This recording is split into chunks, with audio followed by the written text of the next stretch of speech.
look at the view, y'all. Y'all see the Turkish flag behind me? It's such a beautiful day on the boat with my brothers.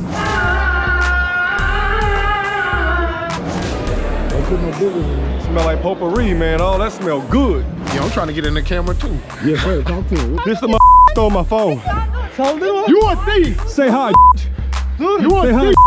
That is rude. What's good, profound travelers? Join us on our trip to Istanbul, Turkey. Now, this was an unforgettable experience. The beauty and enchantment of this ancient city, hills and scenicness, this Mediterranean type climate, the shopping bazaars, herbs and spices. But I must warn you guys also, there is a high element of danger in these very populated cities in Europe, as the case in Istanbul. And I will end the video giving you guys some safety tips on how to avoid being the victim of a crime like we were. We were robbed of our cell phone, but we took care of that. So stay tuned, you guys. Profound travel.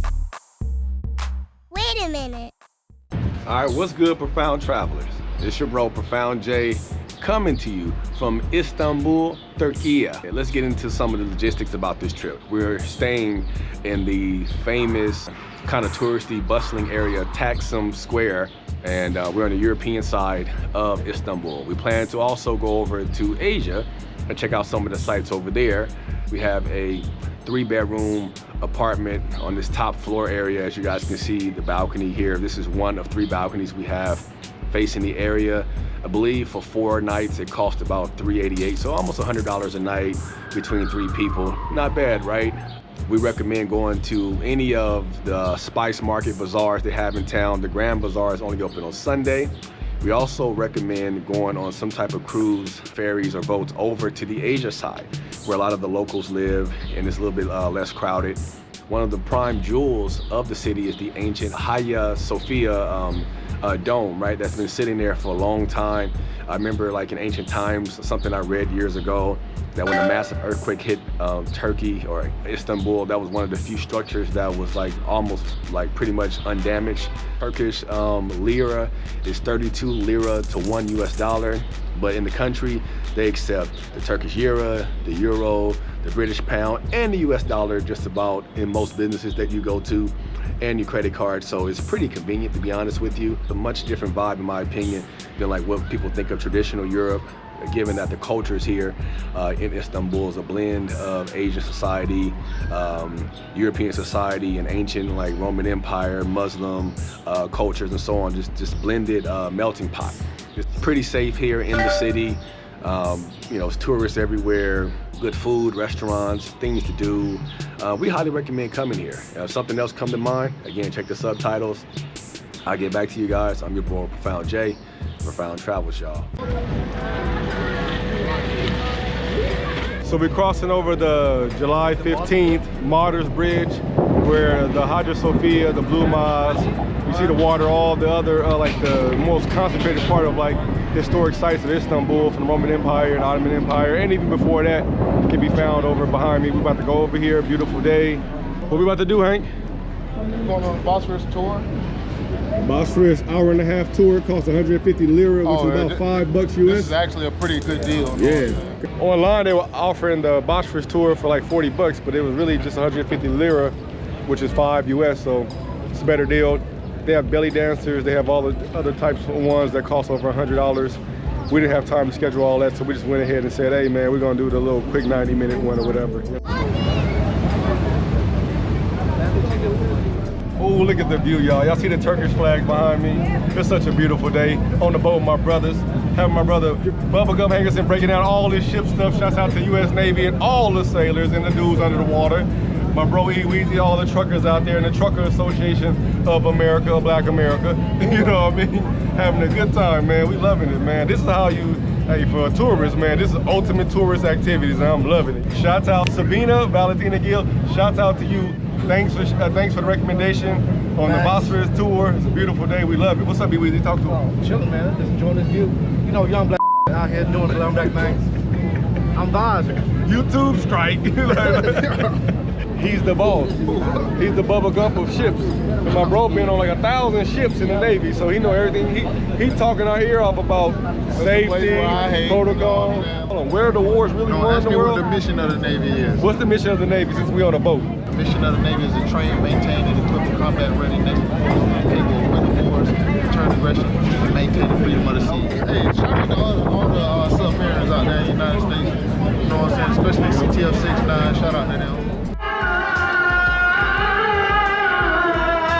headed into one of the spice bazaars. The Misir something, Carsisi 1664. Let's see what's up, y'all. It's so crowded out here. Let me watch where I'm going. Boy, it's so crowded here in the bazaar. It's not the grand bazaar, but it's one of many. There's so many herbs and spices, gold and silver and crafts and stuff. They got the Mexican flag in the Turkiana store. Ooh.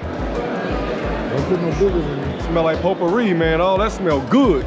Never in my life have I went to drink some of this free tea they gave us in the bazaar.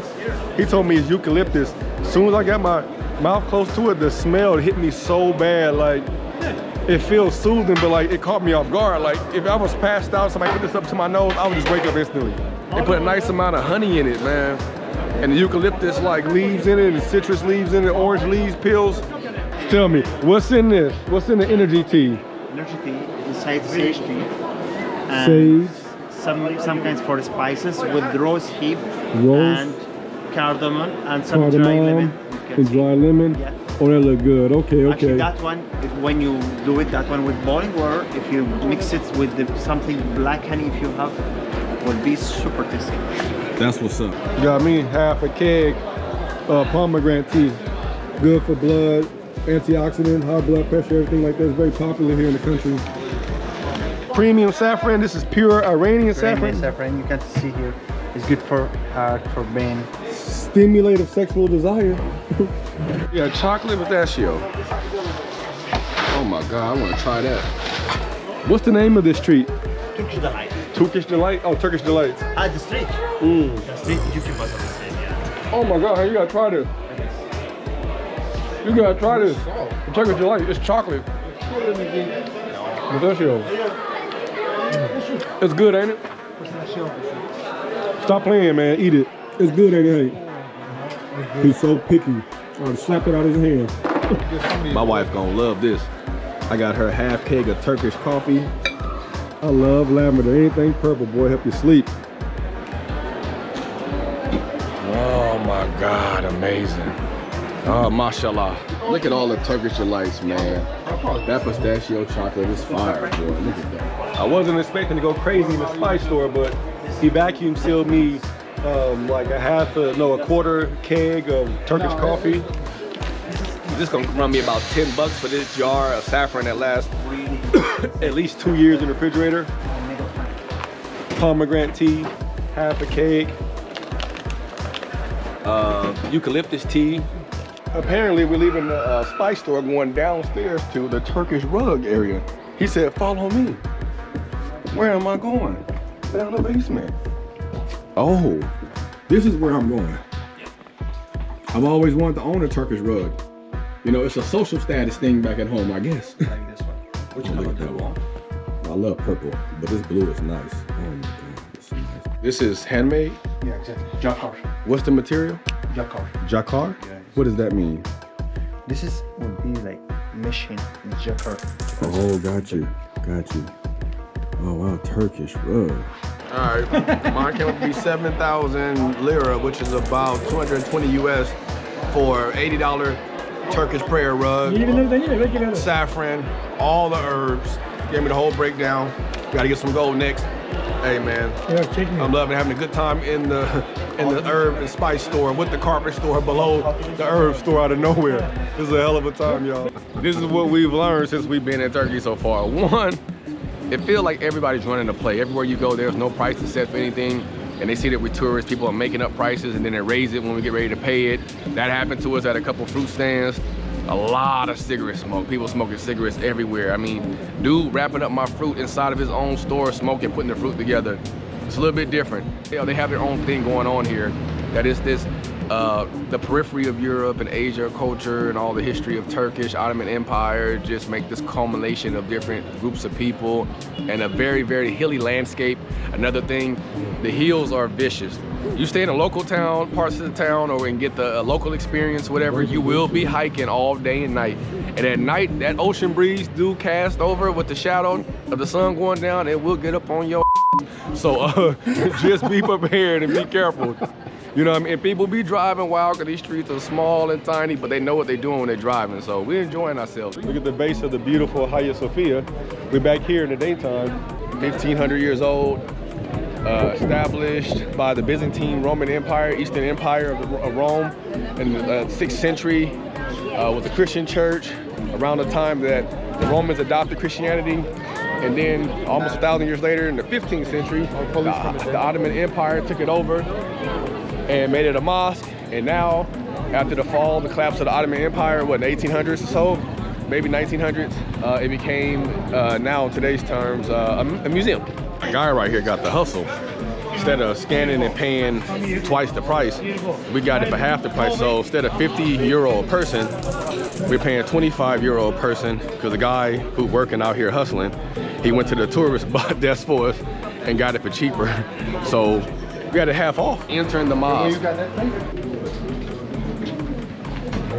All right, we made it inside the beautiful Hagia Sophia. So happy to be here. I'm excited. And they've done a great job of renovating it, keeping it well preserved and stuff like that.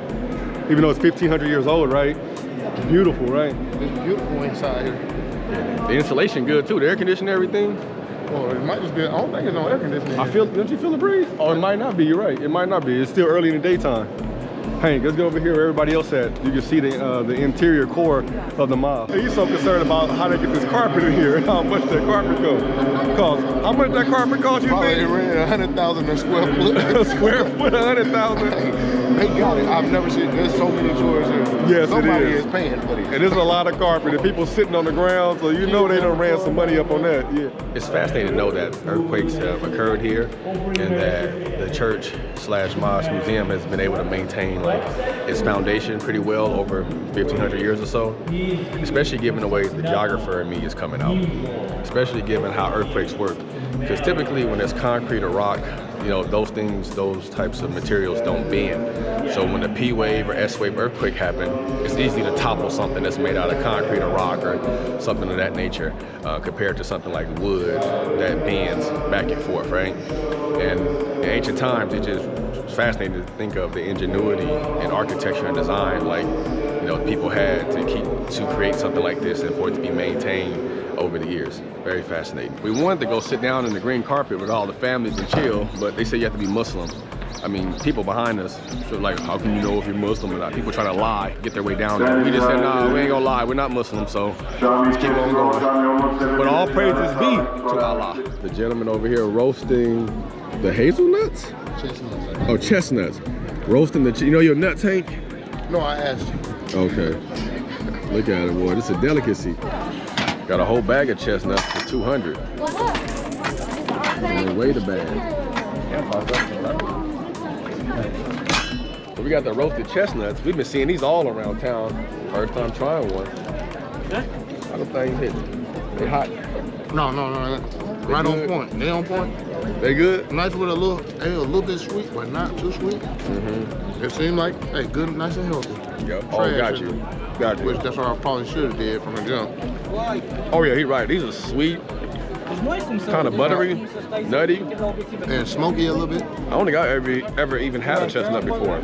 Smoky, a nice protein snack, man, for real. Mm-hmm. Let's get our steps in. Almost tastes like a yam. Is this yamish to you?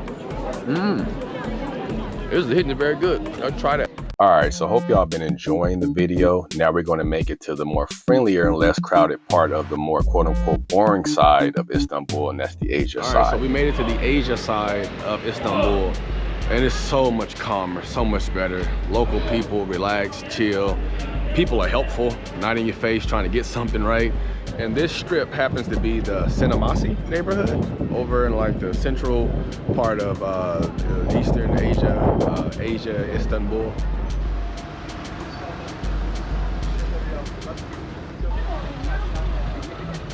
All right, so we're here at the Camlica Tower before nightfall. This happens to be the most busy time because you get to see the sun set over the horizon and see the city light up. So you can see both how the city looks in the daytime, over the water, over Europe and Asia, and you get to get the nighttime experience. So it's more crowded here at this time. First they told me I had a fake ticket because the websites online do have a bunch of fake ones. I went to the one that says camlicatower.com. Now they found me in the computer. I thought somebody was trying to run a little hustle or play, but we got it all straightened out, so we headed up there now, y'all. All right, we made it to the first part, observation deck. The windows are very clean and clear, unlike some places I've been. So you can actually look outside and see the city.